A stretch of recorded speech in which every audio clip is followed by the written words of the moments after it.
Welcome to Nabitri Channel. Yuk kita mulai cerita hari ini. Bab 4.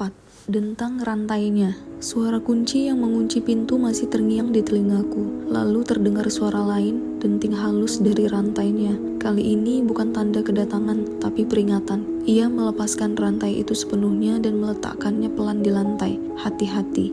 Seolah hal terpenting baginya adalah memastikan agar mamaku tidak curiga sedikit pun. Keheningan setelah itu terasa lebih berat dari suara apapun. Ia berbaring di atas tempat tidurku, satu tangan di belakang kepala, tangan lain menjangkau bantal dengan gerakan malas. Matanya menelusuri tubuhku perlahan, bibirnya tersenyum tipis. Tapi senyuman itu hampa. Mungkin ia hanya lelah, mungkin ia hanya ingin beristirahat. Mungkin rantai itu tak berarti apa-apa. Aku ingin mempercayainya, ingin percaya bahwa tak ada yang perlu ditakuti. Tapi caranya menatapku berkata lain. Udara di kamar terasa pekat, dadaku naik turun terlalu cepat.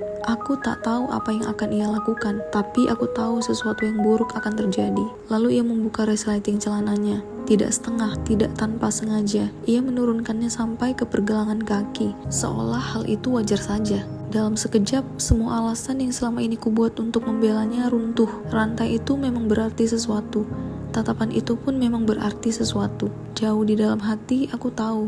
Dan sekarang semuanya ada tepat di depanku. Aku menyiapkan diri untuk sesuatu yang kasar, tapi justru ia melembut. Suaranya tenang, gerakannya perlahan, seakan semua ini bukan hal yang aneh. Ia merapikan spray dengan telapak tangannya, lalu menengadahkan tangan, seolah mengundangku. Kelembutan itu memutarbalikkan pikiranku. Aku ingat saat itu aku berpikir, kalau dia tidak memaksa, mungkin akulah yang salah karena takut. Garis batas di pikiranku kabur. Sampai aku tak tahu lagi apakah dia yang menyeberanginya atau aku yang salah menilainya. Mataku melirik ke arah pintu. Aku memikirkan mamaku yang hanya berjarak beberapa langkah. Jeremy di ruang tamu. Saat aku kembali menatapnya, ia tersenyum lagi, lebih tipis kali ini, dan perutku terasa mual. Mungkin wajahku menunjukkan ketakutan, karena mataku membesar, penuh bingung dan takut. "Apa yang kamu lakukan?" tanyaku lirih. Ia tertawa kecil, seperti sedang bercanda, seolah tak ada yang aneh. "Jangan takut," katanya lembut, mengangkat tangan dan memberi isyarat agar aku mendekat. "Kalau kamu gak mau cium, sentuh aja, gak akan gigit kok." Nada tenangnya membuatku meragukan diriku sendiri. Apa aku bereaksi berlebihan? Satu-satunya pen yang pernah kulihat hanya milik Jeremy saat masih bayi, dan sekali tanpa sengaja di webcam orang asing. Sekarang ada di depanku, hidup menuntut. Aku berhasil berbisik, "Enggak." Ia tidak berteriak, tidak mendorong. Ia malah tersenyum dan memelukku. Celananya masih di pergelangan kaki. Aku mencoba tidak melihat, tidak menyentuh. Tubuhku gemetar, perutku melilit. Aku ingin menghilang. Ia mengusap punggungku seperti menenangkan anak kecil yang ketakutan. "Tidak apa-apa, mungkin lain kali," bisiknya. Dan di saat-saat seperti itu, aku merasa bingung. Aku takut, gelisah, tapi sebagian dari diriku masih percaya bahwa dia tidak seburuk itu. Aku berpikir dia punya kebutuhan karena umurnya, karena pengalamannya, dan aku bilang pada diri sendiri bahwa itu wajar. Hal yang belum sepenuhnya aku pahami. Tapi dia tampak sabar, dia tidak memaksaku seperti yang kutakutkan. Dan itu membuatku berpikir dia benar-benar mencintaiku. Aku ingat masa lalunya, pacar-pacar sebelumnya yang mungkin memberi dia apa yang tidak bisa kuberi, tapi dia tetap memilihku.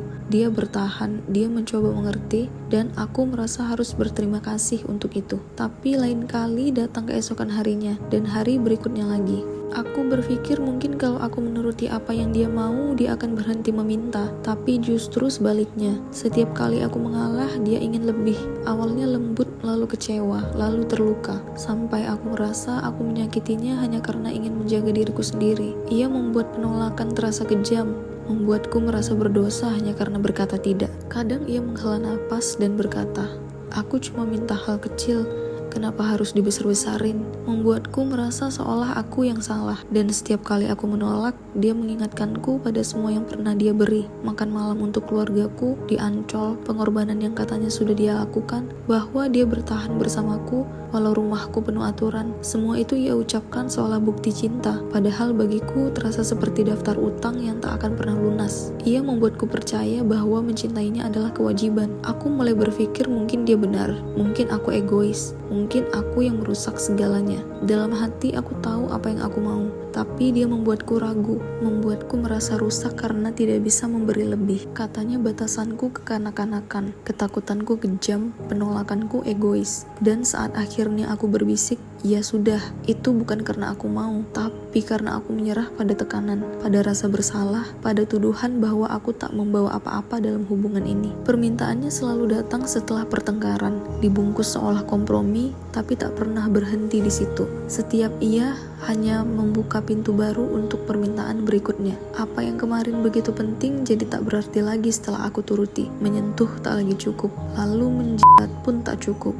Lalu dia ingin lebih. Setiap ia lenyap seketika, tergantikan dengan tuntutan baru. Sampai akhirnya aku membiarkan dia menyentuh tubuhku. Aku sudah merasa bersalah karena terlalu lama bilang tidak. Aku pikir kalau aku mengalah semuanya akan tenang, tapi tidak. Yang kudapatkan bukan kelembutan, bukan kasih sayang, melainkan komentar yang melukai. Kamu menipuku pakai bra, kupikir bakal lebih besar. Untung aku suka yang kecil, ujarnya sambil tersenyum sinis. Kulit kamu kering banget loh, bibir bawah kamu bentuknya agak aneh. Aku belum pernah memandangi tubuhku sendiri seperti itu. Belum pernah menganggapnya daftar kekurangan sampai dia membuatkanku satu. Malam itu aku berdiri di depan cermin, menarik kulitku, bertanya-tanya apakah semua yang dia katakan benar. Rasa malu itu tinggal di sana, menempel di kulitku. Tak peduli seberapa banyak yang kuberi, rasanya tak pernah cukup. Semakin banyak yang kuberikan, semakin aku membenci tubuh yang kuberikan. Suatu sore saat mamaku dan Jeremy sedang di kolam apartemen, dia melangkah lebih jauh. Apartemen terasa terlalu sunyi tanpa mereka. Disitulah dia bertanya apakah aku mau pet. Kata itu terdengar kekanak-kanakan, seolah tak berbahaya, tapi di mulutnya artinya lain. Ternyata yang dimaksud adalah seks tanpa penetrasi. Aku kan udah bilang gak mau seks sebelum nikah, bukannya itu sama aja seperti seks, tanyaku. Kenapa sih kamu harus ribet banget, katanya. Aku udah ngelakuin itu dari aku SMP, anak-anak juga gitu kalau gak mau yang beneran seks. Gak sakit kok, aku merasa gagal, dingin, rusak. Kamu bikin aku stres, katanya. Emang kamu ngasih apa buat hubungan ini, ha? Air mataku jatuh. Aku lelah. Takut membuatnya makin marah. Suaraku bergetar saat aku berbisik, nyaris tak terdengar. Aku cuma pengen jaga keperawanan. Ia cepat mengangguk, menangkap kalimat itu. Cuma ujungnya aja, katanya. Aku gak akan masuk dalam janji, tapi aku menggeleng. Aku tidak mau. Tidak sedikit pun. Aku tidak mengerti bagaimana dia bisa terus meminta saat jawabanku begitu jelas. Ia berjalan ke sudut ruangan dan menekan play di ponselnya. Ia memang sering melakukan itu akhir-akhir ini. Selalu memutar musik setiap kami di kamar, supaya mamaku tidak curiga. Hari itu lagu yang ia pilih adalah Blackbird dari Alter Bridge. Aku tak berpikir banyak waktu itu. Aku belum tahu bahwa hari itu akan menjadi alasan kenapa aku tak pernah bisa mendengarkan lagu itu lagi. Seolah penolakanku tak berarti apa-apa, ia kembali membuka resleting celananya. Dengan senyum kecil ia berkata, John cuma mau nyapa. John. Ia memberi nama pada alat kelaminnya, nama dari karakter Disney favoritku, John Smith. Ia berkata seolah itu lucu, tapi bagiku menjijikkan, aneh, sebuah lelucon yang tak pernah aku mengerti. Dan di tengah kebingungan aku, ia kehilangan sabar. Ia menarik gaunku ke atas, menutup mulutku dengan tangannya. Berat, bau rokok menyengat di hidungku saat aku mencoba bernafas. Lalu ia menekan tubuhnya ke arahku. Cepat. Tiba-tiba, tanpa peringatan, aku membeku, air mata menetes, tangannya menekan lebih keras di mulutku saat aku menangis. Tubuhku gemetar, pahaku menegang, berusaha mendorongnya pergi. Memaksanya berhenti. Tekanan itu membuatku semakin tersedak tangis. Ia sempat berkata lirih, Oke, seolah aku yang berlebihan. Lalu ia menarik diri, menyelesaikan sendiri dengan dingin, meninggalkanku gemetar dan hancur. Rasa sakit bukan hal yang pertama yang kurasakan. Pengkhianatanlah yang datang lebih dulu. Sementara ia masih sibuk dengan dirinya sendiri, aku berlari kecil ke ujung kamar, menarik bajuku, tubuhku kaku, pikiranku kosong, berusaha memahami apa yang baru saja terjadi. Ketika ia selesai, ia duduk santai memeriksa spray, lalu menyeka dirinya dengan tisu, seolah semua ini hal biasa. Kamu gak berdarah? Aneh, katanya sambil menyeringai. Lalu seolah tak ada yang terjadi, ia mencium keningku lembut dan berbisik, Tenang aja, kamu bakal jadi istriku. Saat itu aku belum sadar kalau itu pemerkosaan. Aku dulu pikir pemerkosaan hanya terjadi di gang gelap yang keras tiba-tiba dilakukan oleh orang asing. Aku tidak tahu itu bisa terjadi di kamar dengan musik yang masih menyala, diakhiri dengan ciuman di kening dan janji pernikahan. Aku tidak tahu itu bisa terjadi saat seseorang menatapmu sambil tersenyum, membuat kejahatan terasa seperti rahasia yang tak boleh dinamai. Aku menatapnya dengan pandangan yang belum pernah keluar dari mataku sebelumnya. Dada terasa panas, penuh benci yang bahkan aku tidak tahu bisa kumiliki. Dalam sekejap, udara di antara kami berubah. Dia pun tahu. Ia berhenti tersenyum, matanya bergetar, sadar telah melewati batas. Tapi bukannya menjauh, ia justru mendekat lagi. Suaranya lembut, tapi lebih mengancam dari sebelumnya. Kamu bakal jadi istriku. Apa sih yang dia bicarakan? Aku sama sekali tidak memikirkan pernikahan. Aku hanya memikirkan satu hal, bahwa aku baru saja kehilangan sesuatu yang ingin kusimpan sampai hari aku menikah. Beberapa detik kemudian, aku mendengar pintu depan terbuka. Mamaku dan Jeremy baru kembali dari kolam. Bobby langsung membuka pintu kamar dan melangkah keluar seperti tidak terjadi apa-apa. Suaranya tiba-tiba ceria,